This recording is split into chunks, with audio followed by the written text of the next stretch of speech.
cloud? Fantastic. Hi, everyone. My name is Caitlin Neal-Jones. I am the Central United States Regional Coordinator for the Climate Initiative. TCI is a nonpartisan nonprofit, and our mission is to educate, empower, and activate youth voices for climate change action.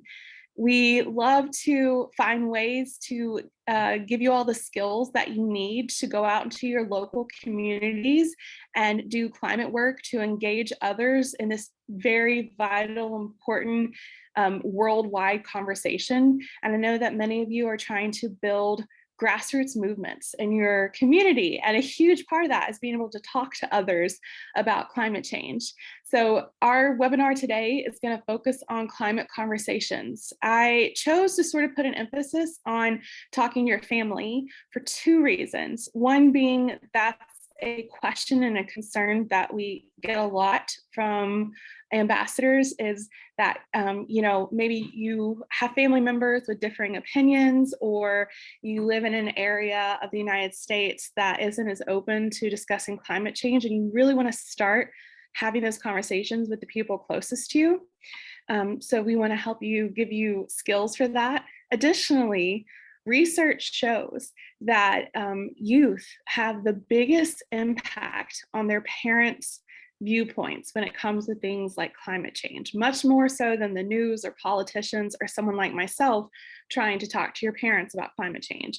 So for those of you who are out there engaging your family in these conversations and trying to maybe move some mindsets in your own family, that's the first step. And that's a critical step because you have so much power in influencing your family. So I know some people have logged in a little bit later. If I just put over here on the side, if you want to introduce yourself in the chat, so we can make this as much like an in-person event as possible. And you just want to share with us your name, pronouns, favorite animal, and favorite location, like a natural place on Earth. Feel free to drop that in the chat and I'll be monitoring. And today I'm assisted by Adiel, who is our volunteer coordinator, and she's the one that you probably have the most contact with on Mobilize and maybe told you about this event. If you have any direct questions, you can send those to Adiel in the chat if you are having any technical issues or questions. Oops, oh, I've got my other screen. Ooh. All right, so this is Breaking Barriers for Climate Conversations.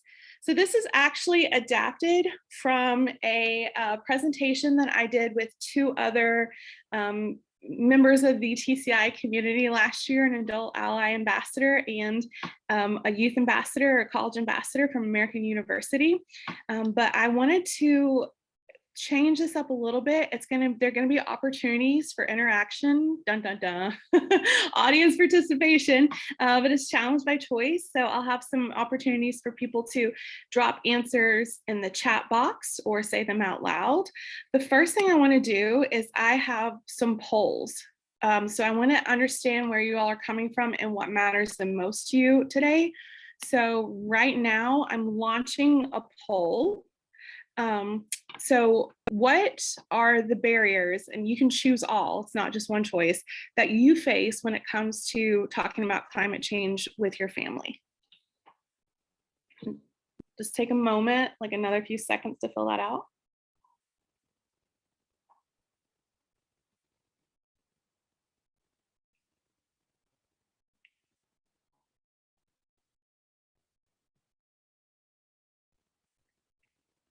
All right, I'm going to close it in about 5 seconds.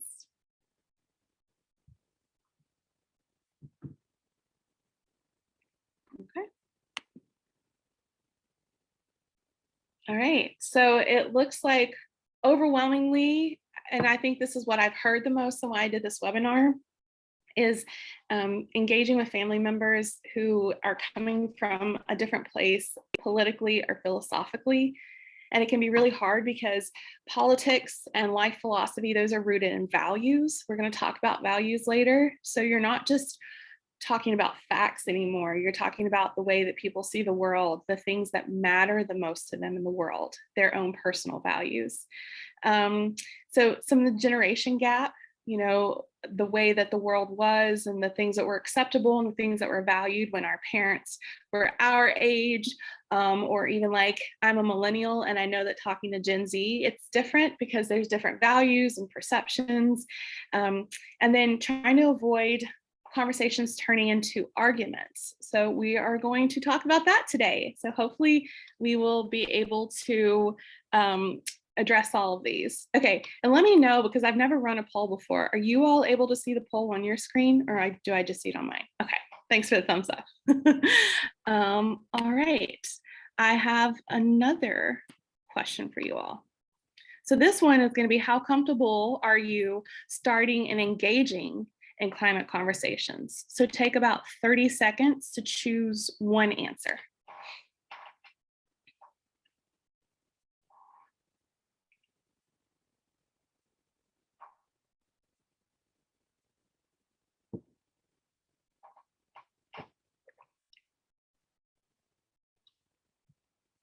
All right, I think I've got everyone, so we'll end that one. All right, so people here are like, I am ready. I am so confident about having these conversations. Maybe you're just here to like refine those skills and get some of these super high level techniques, which is excellent. And then everyone else says, I'm pretty confident, but I'm here to grow this skill set. So that's exactly what we're going to do today. All right, one last poll about what you believe to be some of your top strengths when it comes to having climate conversations. And you can choose multiple. So what are your climate communication strengths?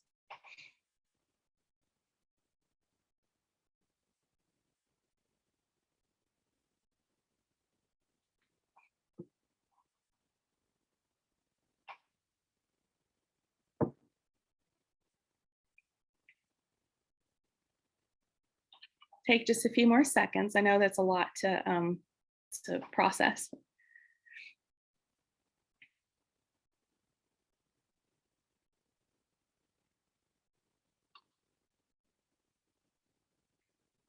I'm going to close this poll in about 5 seconds.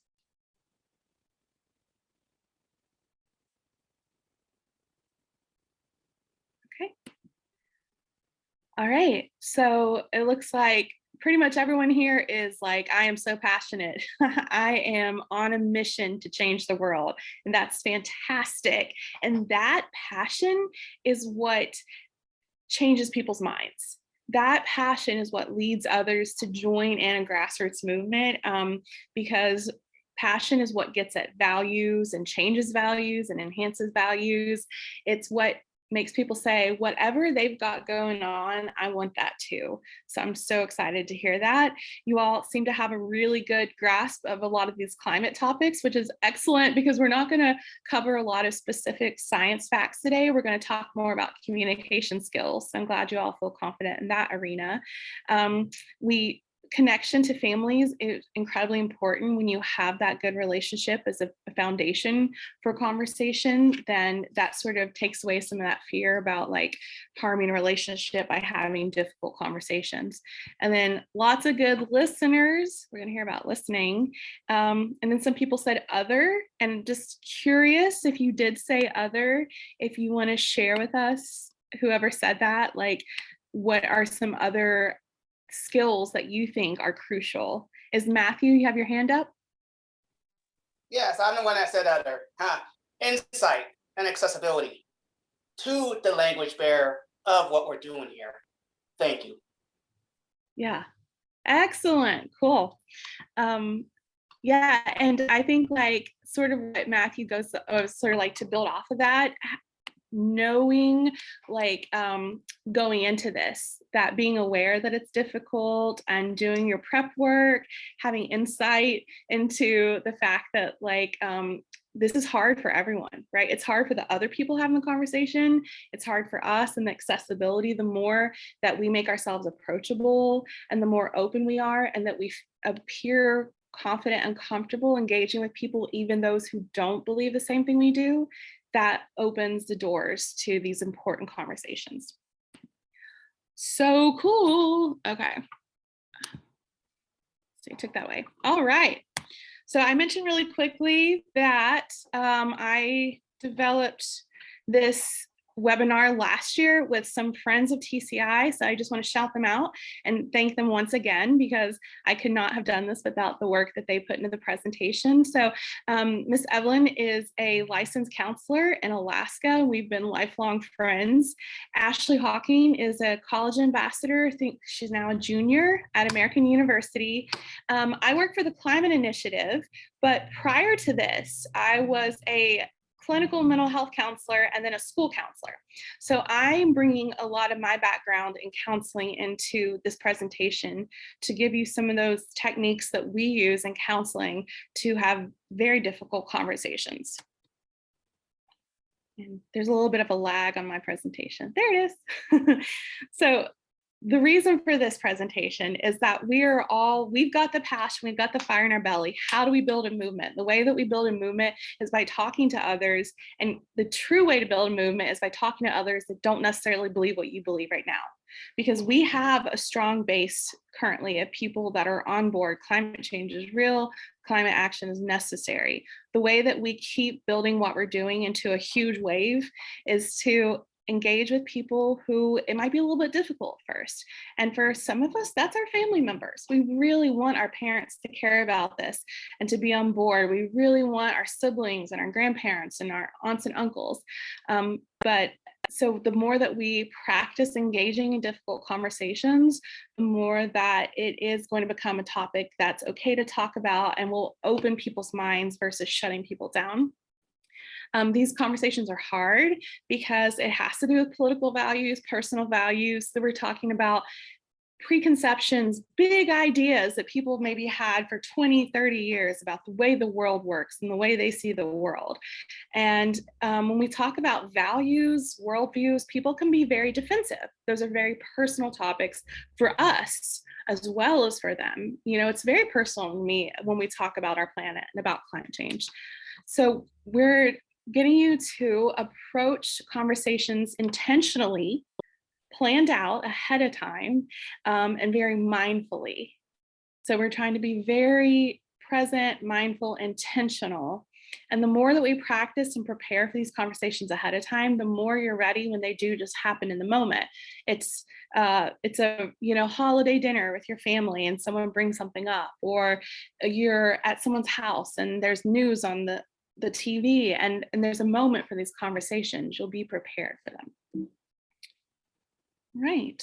So our objective for you when you leave here today is that we want you to be able to approach climate conversations with specific mindsets, attitudes, and using certain language that reduces barriers to having a conversation and allows you to have a meaningful connection. We want you to be able to create an empathetic connection to this topic by being emotionally attuned to the people that you're with. So rather than it all being cerebral, I have to defeat them with logic, we're on the same page and we're having a positive emotional experience. And then we're going to talk a little bit about that age gap. What is it like and how do we overcome talking to someone whose whole generation maybe had a different value and a different perspective than ours? So first, the very first thing we're going to do is learn how to communicate, talk out your thoughts, feelings, and opinions. And no, told ya. We're going to flip the paradigm. The first step to being a good speaker is to be an excellent listener. And I noticed in our poll that many of you actually chose that you feel that's a value that you bring. So that's wonderful. So since you are all wonderful listeners, I would love if people want to raise their hands or drop in the chat or just speak it out because I can't see everyone at once, but who has some ideas for me? What is active listening? What are some ways that we practice active listening? Matthew's got his hand up.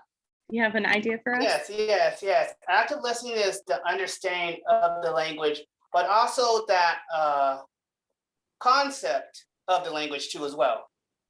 Also, and within that active listening model or practice that you have within ourselves, There's also the understanding and a sense of belonging of, what that language is, how can we interpret it, and how can we make it more accessible in an easy to understand format so the message comes across very clearly for the individual we're talking to. Thank you. Yeah, thank you. Wow, I should get you to teach this. And I'll try to touch on some of the things she said. First of all, it's something I think that happens within you. So we're going to talk about that. It's a process inside the listener, and it's about not just hearing the words, but what they're trying to convey emotionally and the subtext, right? Because a lot of times communication is about how our voice sounds, the tone, the emotional experience that we have trying to talk to someone.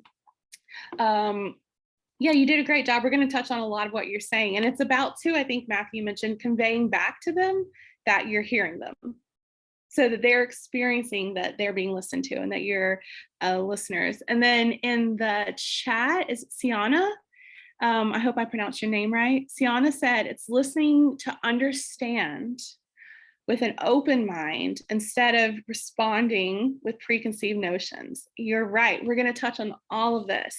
So it's not about listening so that you can make a better point or trying to prepare your next statement. It's about being open to new information. It's about being curious, present with the person. These are absolutely excellent answers. So yes, basically when it pops up, you all covered everything I was going to say. So I put here, it's about a mindset. So that's what Matthew said. It's about how you are in that moment. And it's also about how you convey that to the folks that you're listening to. You're wanting to be very present. So that means that you should not be planning your next point. You shouldn't be thinking about what you're going to have for dinner. You shouldn't be thinking about how cool you're going to seem. This is about focusing your mind on that person and fully experiencing, like visually, how are they coming across, verbally, what are they saying? And you're focusing on what they're sharing and not like what you're trying to share with them. You're not planning your next point, as we said. And then we're paying attention to what in psychology they call paracommunication, which is a little bit like what Matthew was talking about. It's what's communicated beyond the verbal spoken word. So that has to do with, if I say, Julia, it is great to see you, right? Versus, Julia, it's great to see you. Right? So there's a lot different communication. I'm picking on Julia, she's my friend. There's a lot different communication in how I use just my tone of voice and what I'm trying to convey to her. And there's things like the emphasis that we put on words and the emotion. So you can tell if someone's feeling angry when they say something, if they feel hurt, if their voice cracks, and maybe they sound tearful. You're able to pay attention to what's happening for them in that moment. And how do we convey this back to them? So you want, as much as possible, you want to be facing them. Eye contact, appropriate eye contact. I know that for some folks, eye contact isn't as comfortable. So I'm not going to say it's necessary, but it's one of the things that conveys to the other person's brain that you're listening to them. Or at the bare minimum, if you're able to like not be on your phone or not fidgeting or looking at something else. Nodding and using reinforcers like, yeah. And I'm saying that now, it sounds fake. But if you're genuinely in the moment and Julia's like, I just want to tell you about something. And I'm like, yeah. So I'm sort of like giving her reinforcers and encouraging her and nodding and not interrupting and interjecting your own thoughts, which is very easy to want to do, especially if you are starting to connect with someone. So let's say that Julia's like, Caitlin, I had this thought for the first time the other day about windmills in the Gulf. I get so excited. I'm like, oh, you're right. There's an article I want to share with you. But here's what happened. I left the present moment and I took over her space. So now I'm not active listening. I'm doing that rebutting, jumping in, proving my point. So you want to give them the full space that they need. And then when they've finished speaking, do your best to paraphrase back to them what you heard.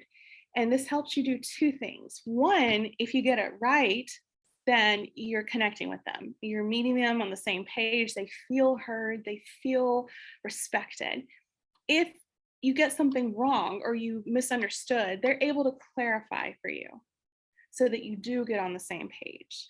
And so that you are making, and that's part of respect too, right? Is that they get to clarify and that you are understanding each other as much as possible. So that is the first step, is being a good listener. All right, so ready to start talking at people, right? No, not yet. Hold you again. The next step is when we practice our listening skills, next we're going to choose that mindset that we bring into these conversations. And this is why it's so important to practice and come to these events and do these things ahead of time, because the more you practice it, the more it can become an in the moment thing. When you have a holiday dinner or something comes up on the news, or your mom turns to you in the middle of traffic and starts a conversation about politics or the environment, you're going to have a practice mindset and you can get into it and you can be what we call responsive versus reactionary. So responsive is a controlled, planned, prepped response, and a reaction is like things that are like trigger responses. They're things that are pre-programmed into us, and we typically don't have as much control when we're reactive. So you all are going to practice these mindsets ahead of time so that you can be responsive in the moment rather than reacting. Because when we react, we tend to react from a place of like fear or anger or frustration or not feeling heard. And so we're often not our best communicators when we're reactive. If you know that a conversation is going to come up, like let's say, okay, I know the next time I see my parents during this vacation, I want to try to have a conversation with them about, something that matters a lot to me. I want them to start recycling, or I want them to be more conscious about walking versus using their car all the time, and make them understand that impact, something like that. I want to begin by setting my mindset. And I'm not going to come from a reactive place. And I know I don't want to come from anger. I don't want to come from fear. I don't want to come from judgment. So for me, and this is sort of philosophical, the best place to come from is a place of love. And we are all able to access love of something. So it can be love of family, but maybe this is a family member that's kind of hard to love right now, or maybe that's hard for me to access.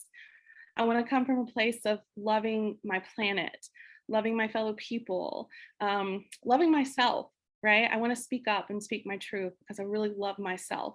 And there are probably things that you and these folks that you want to talk with share a love of. And earlier in the chat, I said, drop in your favorite animal, drop in your favorite place on Earth. And at the Climate Initiative, a lot of times we'll start events by having people do an activity where they turn to a partner and share their favorite place on Earth that they love, because we find that that sets a tone of collaboration. We want to protect these beautiful places, right? And a lot of times we have shared communities or national parks or local assets or endangered species that we all care a lot about and we recognize the value. So coming from a place of what are the things that we can agree on are special and that we want to protect, that's huge. So I always say, find the thing that you love and that you're fighting for when you come into this mindset. And focus on the long term versus the short term. So this is not about winning an argument, y'all. Right now, I will tell you that turn around if you were here to win climate arguments. This is about building a global movement to protect our planet for the future. This is about connecting as a species and doing something to protect the places we love and the people we love. So we have bigger long-term goals that are usually based out of love. If you think about things like protection and conserving the environment and making this a good world for the future, all of those are very loving values. So you always want to focus on what is the long-term thing that I want to get out of this. And I said personal and organizational. So maybe in your job or in your role as a TCI ambassador, you're also, representing the climate initiative, or you're representing your school, you're representing your club. And so, how do you be a good steward of what they represent? How do you be the best possible ambassador for that mission, that organization, and for yourself?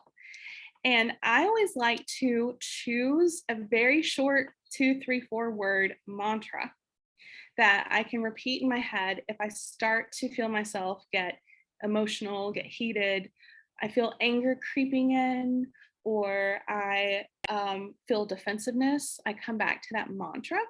And so, a mantra might be focus on the future. A mantra might be remember the things we love. A mantra could be build a bridge, right? So, my whole goal with this conversation today, even if I don't change anyone's mind or anyone's voting patterns, I just want to build a bridge so that they will come back to me in the future and they'll talk to me about this stuff. And I always say, because clarity is kindness, be clear and say, hey, before we start, I just want to let you know today, my goal here is to build a bridge. My goal here is to focus on a future, and just for us to talk about the shared vision we see for the future. Share that with them. It's so kind, and it will set the tone for the conversation. And then if you feel that, like I said earlier, you yourself or the interaction between you all is getting off track, then either to yourself or out loud, repeat that mantra. So if you said to them earlier, my goal here today is to build a bridge, and you all start to get into a debate or things start to get personal, I would say, hey, Julia, I just want us to both take a step back, because my goal here was to build a bridge so that you and I can have future conversations. So maybe we need to step away right now, or let's sort of get back in a shared place, because now that we've started open this door, I definitely don't want to slam it. I want us to keep this conversation open. So say it to yourself, say it out loud. All right, woo! So this is not a trick. You are finally ready to start having a conversation. You're an active listener. You have a loving mindset that you set ahead of time and set your intention. And so you are ready to say, hey, parents, we need to talk about consumption habits. I've learned a lot at the Climate Initiative about how much we as humans consume and waste, and the impact that has on the environment. And I wanted to talk to you about that. So you all told me earlier, you said we have a lot of knowledge, we have a lot of access to information about these topics. So we want to learn tips for how do we get that information across. So I've got a couple of key tips for you and some very practical uses of that. So the first is that we're seeking and reinforcing cohesiveness. What brings us together? What do we have in common? And this will a lot of times throw people off, because most of us are used to coming to conversations ready to try to win or defeat the other person. It's really, really sad. If you think about how many times in your life, your daily life, it's sort of like a negotiation, right? I need something out of this person, so I'm going to negotiate it, or I will win if I get this from a conversation. So you will really throw people off and put them in a different place, a different mindset, when you continually reinforce what you're here about, that you have in common. So we talked earlier about what are the things that we love. So I think it's really cool to say, parents, I want to talk to you about our consumption. I know you all are huge fans of national parks. And it's just wild when you think about the amount of trash that is left in national parks every year. And that's something that bugs me. And I've been wanting to sort of try to get people in our family to take a record of how much we're consuming and wasting, and think about ways that we can change that. And that's kind of like a weird example, but thinking about shared things, Mom, you always say that you want me to have a beautiful future. And one of the things that scares me is that I'm afraid my future is threatened by global warming, climate change. So I've been trying to find ways to address that and to stop the amount of carbon emissions I put in the air and that others put in the air. So some very practical usage of language is to think about where can we use what counselors call joining words. So like we, ours, us. Humans are just, I feel like, sort of trained or enculturated to talk about I a lot. Like I care about this and I want you to care about this. So trying to shift language to things like, mom, something we always talk about is how we're worried that the planet won't be here in 100 years. And, I've learned through the climate initiative that there are huge steps that we can take to keep our planet here for future generations, for our future ancestors, descendants, for our descendants. So you're using those words, and there's just something psychologically that just hooks people. It makes them have a sense of belonging, and you are saying you're no longer like we're in a debate, we're on the same side now when we talk about ours. And whenever you notice or you hear a commonality, like reflect on that, stop and pause. And your mom might say like, okay, look, sweetie, that I care about the environment, but it's just not realistic, blah, blah, blah. So your parent, your aunt, your child, your sibling has said, okay, that I care about the environment. It's just not realistic for me to do this at this point. Later on, you can say, it meant a lot to me when you said that you care about the environment, or like, I know you care about the environment because you've told me this, or we used to recycle. You've done things in the past that show me you care about the environment. And that's huge because I do too. Or like, I'm so excited about that. You want to bring the focus back to what we have in common, not what separates us. All right, so this is a challenge by choice. I would love to have some folks, if you want to speak up or if you want to drop it in the chat. Let's look at these 3 sentences that right now are sort of focused on I and the personal, and let's see if we can use joining statements. Let's brainstorm ways to rephrase these statements in a way that focuses on commonalities and joining words. So, first one, I say, I care a lot about the future of the planet. So if you want to say out loud or drop in the chat ways that we could rephrase that. So like, I care a lot about the future of the planet. Matthew. We all can participate for the future of our planet. Yeah. Yeah. So like, yeah, it's going to take all of us to preserve the future of our planet. Or we as a species, we care about saving this planet for future generations. And yeah. Let's see. Anna in the chat said, we all want the best for our futures. And one of the best ways to do that is to take care of our planet. Yes. And Julia said, we all want healthy futures for ourselves. Yeah. And I like that we all, right? It's very global, and it sort of it's not just connecting you to them, but it's connecting us to the globe, to everything that exists on Earth. Yeah, absolutely. Excellent. All right, so that was like level 1. Let's level up. So Julia, my favorite natural places are at risk of being lost to sea level rise. So let's brainstorm some ways that we can make that like a joining statement.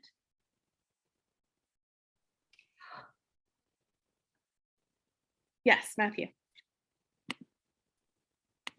Our favorite places are at risk of being at sea level rises.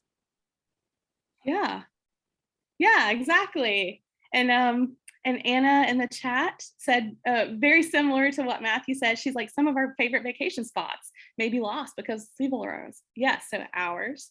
Let's see. Sienna said, as humans, I know we both care about the future of our planet. Oh, for number 1. So number 2, for the level 2 statement, Sienna says, our home is at risk of sea level rise and we need to take action. That is awesome. So I love that because Sienna included the call to action, and there was a we. And I like that too, because it's not just like, hey, you need to do something. Hey, parent, hey, grandparent, hey, sister, you've got to change. It's like, we are going to work to do better. Absolutely. Dr. Paula Moon said, We want to have a planet that's livable. Absolutely. Absolutely. All right. And this is great. Number 3. So somebody has to do something quickly to reverse the effects of climate change. And that one is not even, I'm talking about me. I'm like, hey, someone out there needs to do something. Yes, Matthew. We all can do our best to make ourselves, reverse the climate change crisis. We all have that part to play within society, within the climate change crisis. Thank you. Yeah, we all have a part to play.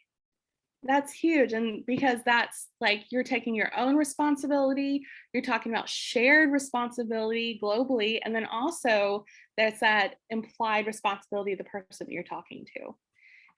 And Anna P basically, Matthew, I feel like y'all are sharing a brainwave. She said the same. She's like, hey, we can all take action to help preserve the beauty of our earth so that our futures are secure and safer. And I love that because it's like our future. And I think that the generation gap, a lot of times, I really do believe that it's not real to some folks who are older because we talk about 50 years out, we talk about 100 years out, but reinforcing that no, this is happening and this is like our future this hurricane season. Like this August is when we talk about our shared future being impacted by climate change.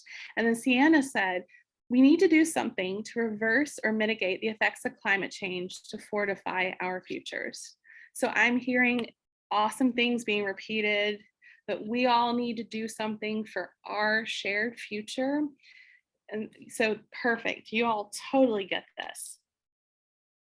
So we're ready to move on to the next step for great communication, which is that we're going to embrace curiosity. Curiosity and judgment are actually on opposite sides of the same spectrum, right? So judgment means I have made a decision and I find this either compatible with my values and worldview or incompatible. Curiosity is I am open, I am listening, I am integrating, I'm pondering on. So those are actually opposite sides of the same spectrum. So the more curious we are about something, automatically the less judgmental we're going to be. This is huge for me. I will share something very personal. I struggle with not judging, like that. So something that I work on every day is not snap judging. And so one of the ways that I do that is force myself to be curious. And if it comes to people, I'm curious about what's going on in their life. I'm curious about maybe their background and why they would think that way. If I'm judging something like, ooh, I don't want to try that, or oh, that's scary, I don't want to do that, I try to make myself curious about what can I possibly learn from this experience, or curious about could this end up being something I actually love, and what does it say about me that I don't want to try that. So the more curious you are, the more questions you ask, the more that you will eliminate judgment. That's huge, right? So you are going to, in the conversation, convey genuine curiosity. Please do not be fake. Find it in your heart first. Be curious about that other person, about where they're coming from. And especially, this is huge with older generations, their lived experience, because they're going to have more life experience than we do. They will know what it was like in the past or growing up in a different era. And so we can learn a lot from them about their experiences. Matthew, you have a question? Yes, just to go on what you're saying. And for me, it's more about, not only embrace curiosity, it's also what you call passive judgment. Basically, they're curious, they want to know more insight about what the communication is that you're talking about.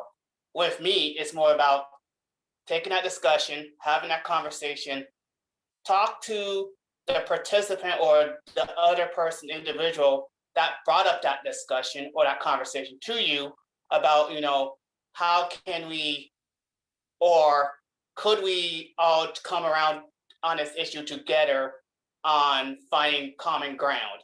That's also another, insight of having curiosity is trying to find common ground with each other. Thank you.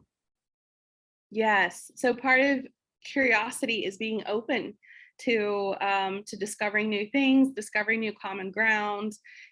You have to be open to learning things about people that might change your perspective about them, or I maybe I want to judge someone and say they're just wrong. They have the wrong viewpoint about life.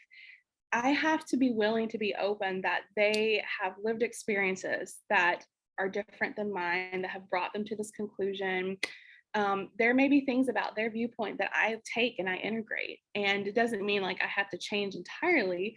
It could be like, oh, I understand now where this group of people comes from that I could have never known because that's not something I've experienced myself. So it is really about, it's an internal process of being open, and willing to like take in new things and sit with that and learn from it.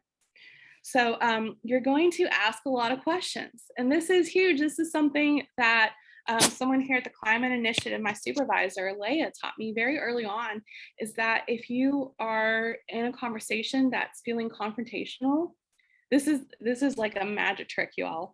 Stop saying facts back to them. Start asking question after question and make sure that they're genuine. And you're saying to them, like, it's really interesting. You say like you work for a petroleum company. I would love to hear more about what's that like.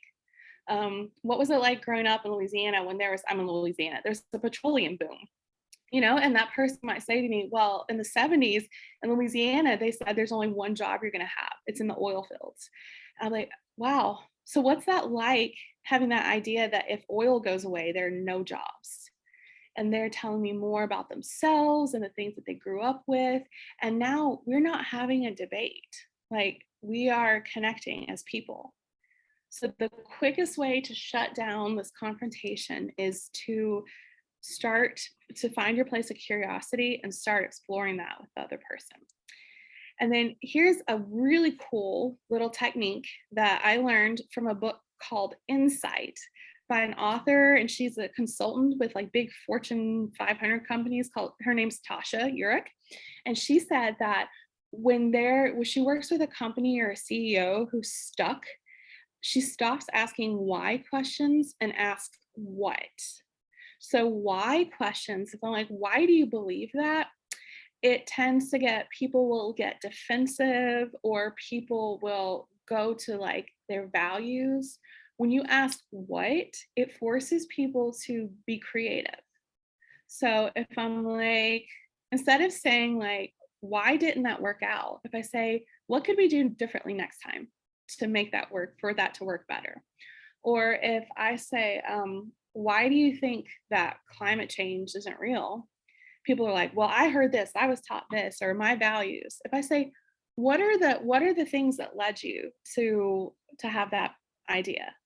Right? Then people have to go, well, I guess one of the first things that led me to that was that I remember like my parents told me the blah, blah, blah, blah. Or I remember I watched a lot of news in the 90s and they were always saying climate change was fake. So that's getting at the root of the matter versus just asking people to repeat the same things and the same values and the same ideologies that they've always had. So trying to focus on what can we do differently? What are the things that led you? What have you experienced? It's a magical word. It's really cool. So we have another chance to practice. So let's convert the following why questions into what questions. All right, so when I'm curious about someone, I'm like, hey, so why do you think environmental protection laws are bad for business? So that's my why question. And that just opens someone up to be like, well, I'll tell you why, blah, blah, blah, blah, blah. So let's convert that into a what question. Matthew. It's bad business for businesses because they don't make enough profit off of it. They can't profit it. So that's probably like, if I say to someone, so why is environmental protection bad for, then they're just going to rattle that off, right? Because it's bad for profit. Let's change this why question into a what question. So for instance, so Julia says, so what do you think will happen to business if this law is passed? So that's a good question. And it requires them to sort of think creatively and think critically. And yeah, so that's good. So versus just like, so why, but like, what do you think will happen in the future? And it allows you to sort of talk to them about the future and to say some things that you think could happen. Like, it's interesting that one of the things that I heard about was like wind farms are one of the fastest growing industries in the whole world. And so like opens up ways for you to talk to them. Um, I would say this is like you can get super creative with what, right? Like, um, what is your experience as a business owner when it comes to environmental protection? So that allows them to be like, look, I own a business and like personally, I care about the planet, but there are so many regulations and hoops we've had to jump through. So I can be like, okay, so I understand that like you personally care about it. It's been frustrating for you because it seems like there's so much red tape around this. So now we're getting at a different issue and we're talking on a different level than just like repeating political ideologies, let's see in the chat. Uh, so Dr. Moon is saying, what things do you have at home that could be recycled? So maybe don't even make it about business. Just be like, hey, personally, let's just talk about you personally. Yeah. So what questions are always creative and critical thinking? So I know it's like a big concept, but it's fun to play with. Oh, I think Dr. Moon's question was for number 2, which is why don't you recycle at your house? So, okay, yeah. So Dr. Moon was saying, what things do you have at home that could be recycled? That is brilliant because it's not even making it a question of should I or is it it's like, hey, there are things in your house, they're recyclable. And what do you have there that you can start recycling or that just could be, even if you don't? So that question, again, forces people to think creatively. It kind of sets them off their argument because they're getting ready to argue with you about how recycling is useless or recycling creates carbon emissions. But you're asking them like, no, let's think about what's in your house right now. Can be recycled. So Julia said, what can I do to make recycling easier for you? Yeah, because if you ask someone, why don't you recycle at your house, they're probably going to come up with some stuff. Oh, it's too hard. Oh, would they make us sort it? They don't recycle glass. So Julia is bypassing all of that and saying, I'm trying to get everyone in our family to recycle. What could I do to make it easier for you and your home to start recycling? Love it. All right, number 3. This is a big one, okay?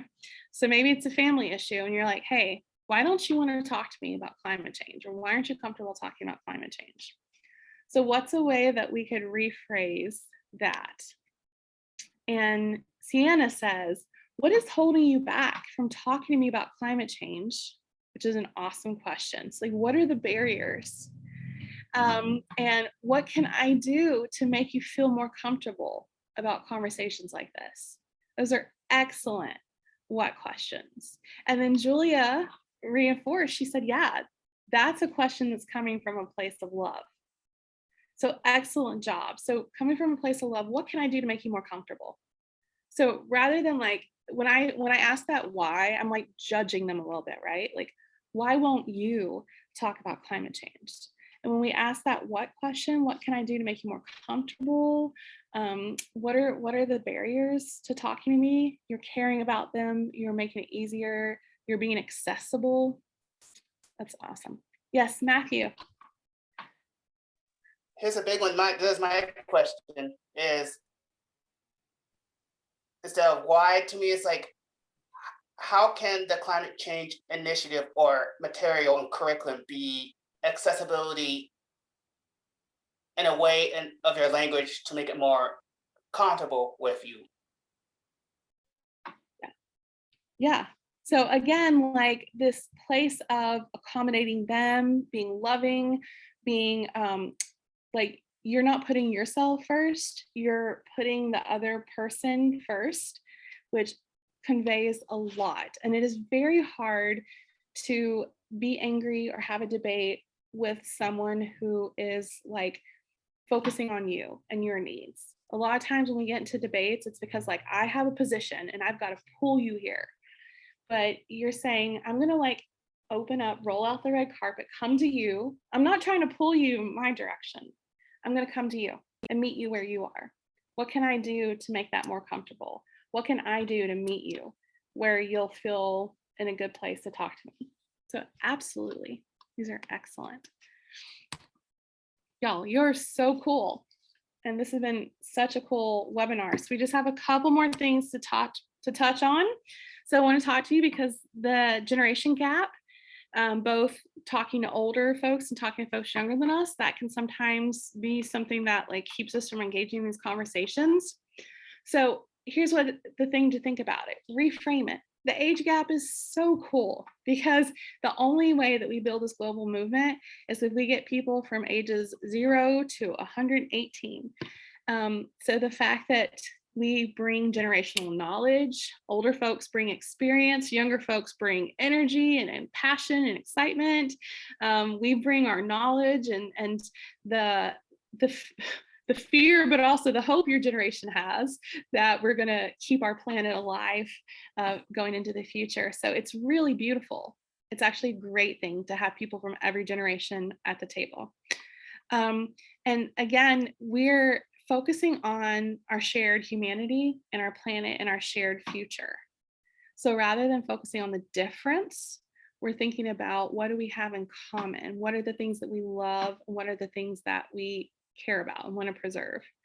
And you all need to believe that you have the ability to reach and change minds of every family member, every peer, every friend that you encounter. And you can change minds of folks that are younger and help build that passion, excitement they have. You can convince folks that are older that you want to meet them where they are, that you want to have these conversations with them, you're open to learning from them.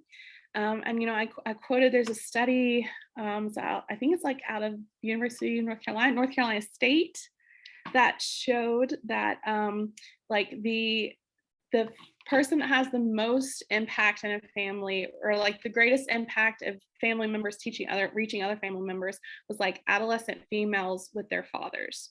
So kids have the biggest impact on older generations in their family, much more than anything that TCI puts in a webinar or puts on a blog. So I want to empower you all, encourage you to believe that you have that power. All right, and so some tips for engaging across generations with children, like small children.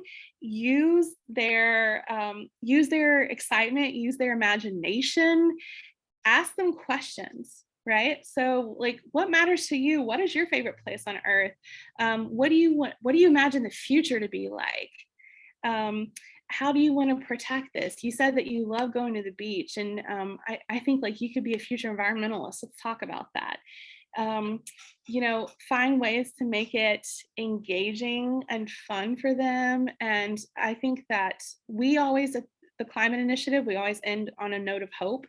And with the youngest children, I think that that's really important. That's something that they have, and that's something that we want to build in them, is hope and the positive outlook on it and how they're going to make the world a better place. For adolescents, adolescents tend to have so much passion and so much enthusiasm for moving forward. So let's harness that. Let's get people out, involved, hanging out with each other, meeting other people that believe in the same causes that they believe. With your parents or grandparents, think about, I promise I am not a parent, but I'm old enough to be one, and I know how they think. Parents want more than anything in the world to know about what's going on inside of you. If you're like ages 13 to 24, I promise you, your parents want nothing more than to know about your life, your experiences, your feelings, your perspectives, your hopes for the future. So when you start from a place of like, hey mom, I want to share something that's going on with me, that is huge. Because I feel like a lot of times there's a communication and sharing gap between parents and youth. So if you can bridge that by talking to them about your own experiences, that's going to mean a lot. A good starting point is focusing on what are the ways that this impacts us financially or safety wise. So talking, parents, we are here in Louisiana, every year hurricane season gets more intense and longer. And this is something that I worry about for the future.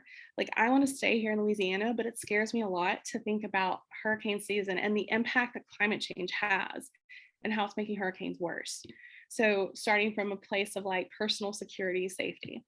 And then with older generations, we talked about the amazing resource and the ability to learn and to be open and to ask questions and to be curious about what they can teach you, what their experiences are, and like, what are their perspectives? And don't just automatically assume because someone's older that they're not on the same page as you. Be very open and willing to learn. And then so it can go both ways, right? You learn from them and they learn from you. How to end a climate conversation on a note of hope. We always like to ask folks, what's something that gives you hope about the future? And I think that's a great way to end a conversation, saying, you know, this has been, I am so thankful for you talking to me today, for listening. I'm so thankful for everything that you told me about your lived experience. And, you know, I'm hopeful that this planet's going to be here for another 10,000 years. And, you know, what are you hopeful about? Or, you know, what was something that you took away from today? Always thank them and acknowledge that what they're giving to you and bringing to you. So it's not just like, thank you for listening to me, but thank you for sharing about your past and sharing about when you were growing up as a kid. Thank you for listening. Thank you for your time. That's huge. Gratitude is huge. And then follow up and say, you know, like, I would love to, the next time that we're together, I'd love to just like hear some more from you about that. Can I ask your advice? Right. I'm a TCI ambassador and I've been trying to reach older people or reach people here in Louisiana that work in the oil fields. And I was wondering if you have advice for me on that. And, you know, like, connect them with resources or say, this was really fun. I'm doing this thing with TCI next week. I would love to bring you. Or if you're interested, if you're open to it, there's a webinar that I'm going to, and I think you'd find it fascinating. There's this documentary. So find ways to, like, once that door is open, keep it open, right? That's the first step. You built the bridge. Now let's continue to develop that communication, that relationship. All right, so I have a challenge by choice. I'm going to open it up. If anyone wants to, and I think my friend Matthew left because he would have been perfect, but if anyone wants to run a simulation, we could do this where either I could play the person, like the family member that's pretty hesitant about talking about climate change, or you could play that person and I could play you or the one trying to open up my family member, or vice versa. So I just want to open this up to anyone here. If you want to do a simulation, what we could do is one of us would play the family member that's resistant, and one of us would play the person that's trying to have a climate conversation. And we would just sort of like get that open. And I have some like little tips here about, you know, you're asking genuine questions, you're reinforcing what we have in common, you're asking what instead of why. So I'm curious if there's anyone that is interested in doing that.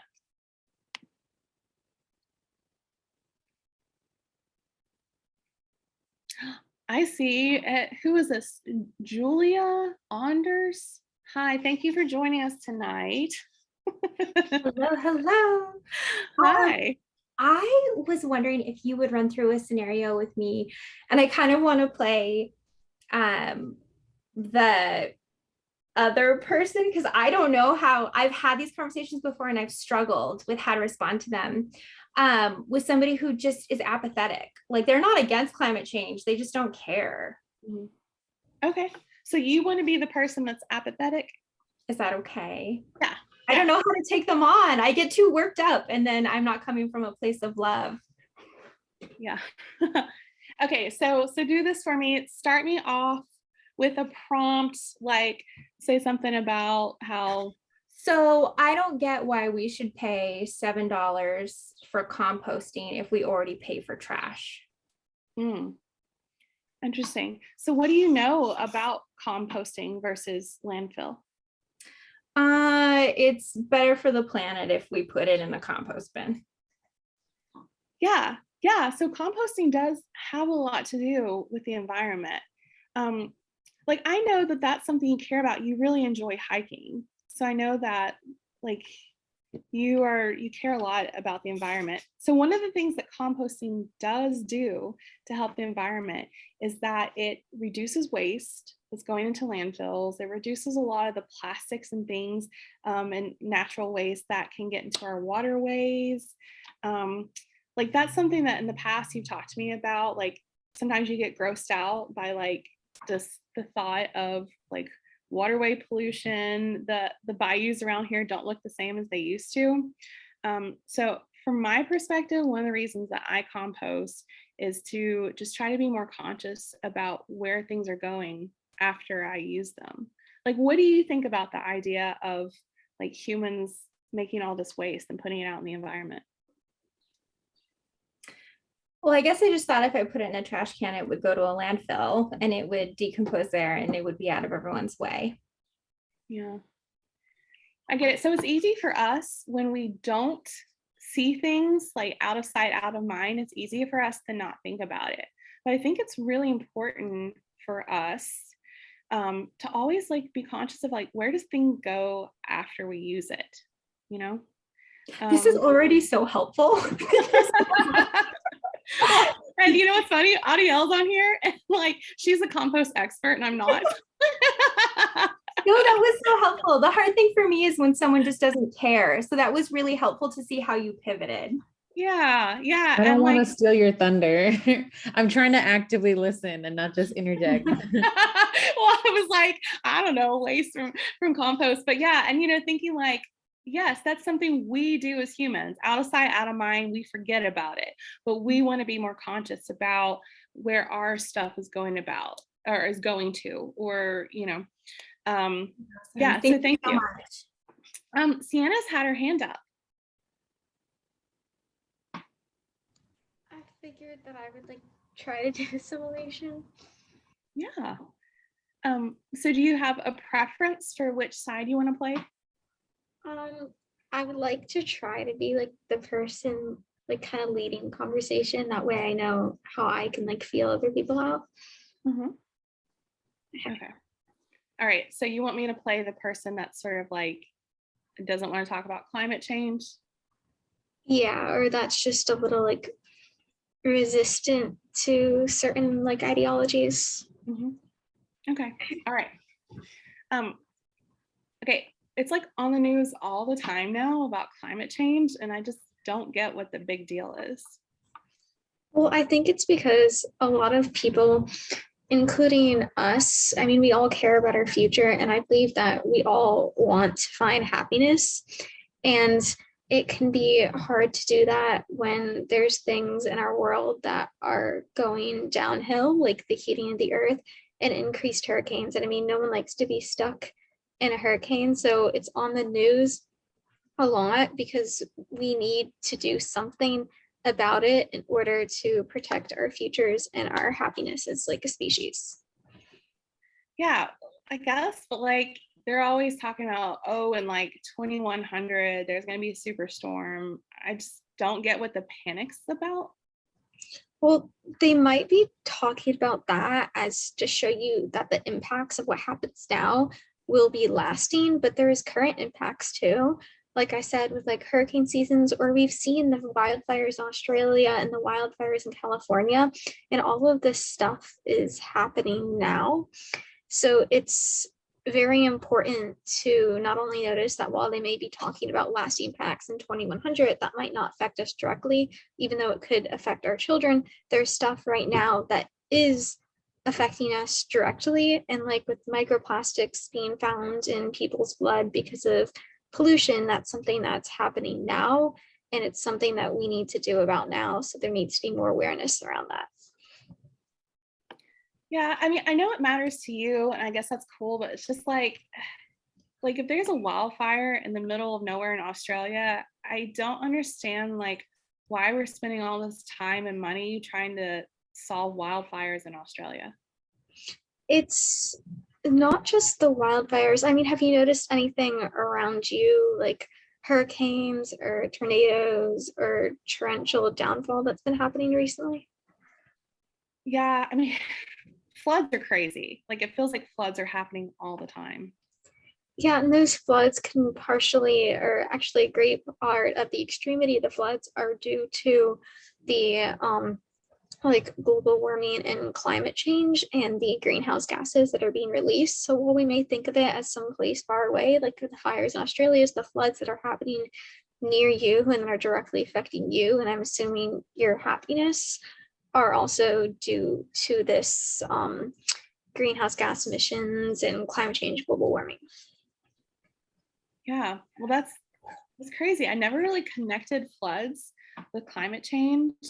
But I mean, like, what do we do? Like, it's just you and me, and we're talking about like a global problem.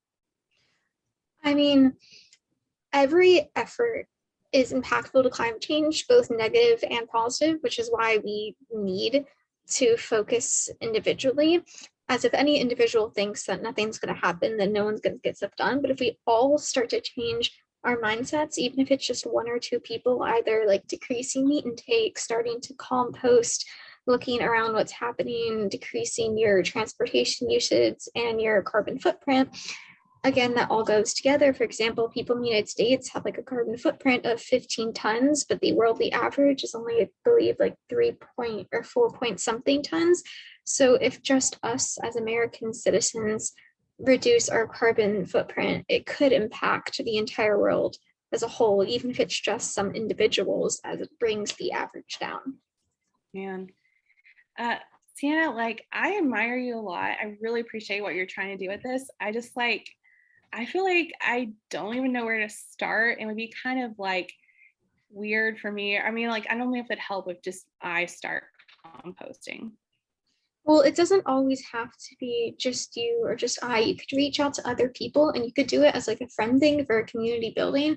And even if your goal isn't to change the environment, if there's something else you can get out of it, like building a community around you or creating like personal connections through things like composting and talking to others, then it won't only help the environment, but it can help you in your personal life too.